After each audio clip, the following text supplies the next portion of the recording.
Morning. This is our 14-1 work together. Hopefully you got the notes and was able to read through the notes and look at the note sheet, the chapter 14-1 section.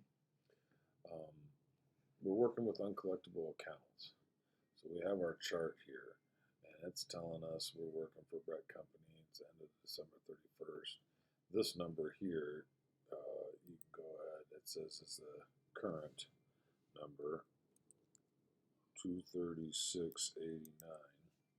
So I'm just putting that in there because this is the balance as of right now. And so that number goes there. So what we're trying to do is figure out that the percent and all these age groups that you learned about, how basically this is how old the debt is. It's up to date, within 30 days, 60, 90, over 90. The probability of collecting gets a little worse when it gets us older debt. So anyway, so we're multiplying the amount of debt that is owed to us, accounts receivable, and we take into account from past experience, industry standards, what people have done with same businesses, size, scale, opportunities that we have. This gives us a pretty good guide, we think. So we take that number and you get 329.70. And you will go through and multiply this times this, this times this, this times this, this times this, and you should get a number, hopefully, that looks something like that. So this is our total amount of accounts receivable. This is the amount of uncollectible that we think we will have. Our current balance right now is 236.89. So we would subtract that number again to get that 4,202.63.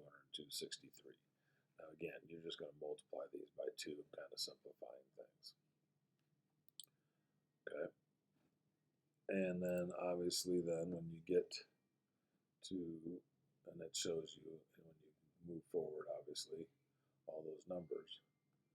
And then we have our journal entry.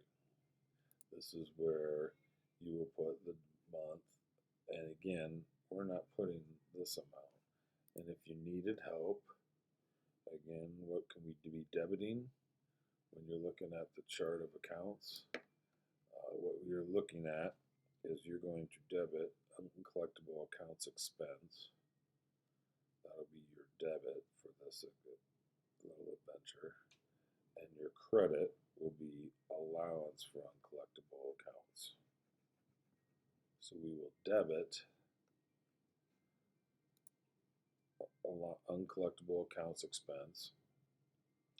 We will credit allowance for uncollectible accounts. And you do so for that 4,202 number that we found here, 4,202.63. And that just gives you a little bit of an up-to-date idea. You're trying to match your expenses with your revenue and making your estimates as best you can. And we're not messing with the books or anything. We're just putting the expense. It's like our adjusting entry that we would do with supplies or prepaid insurance and those types of things. Hope that made sense. Thanks.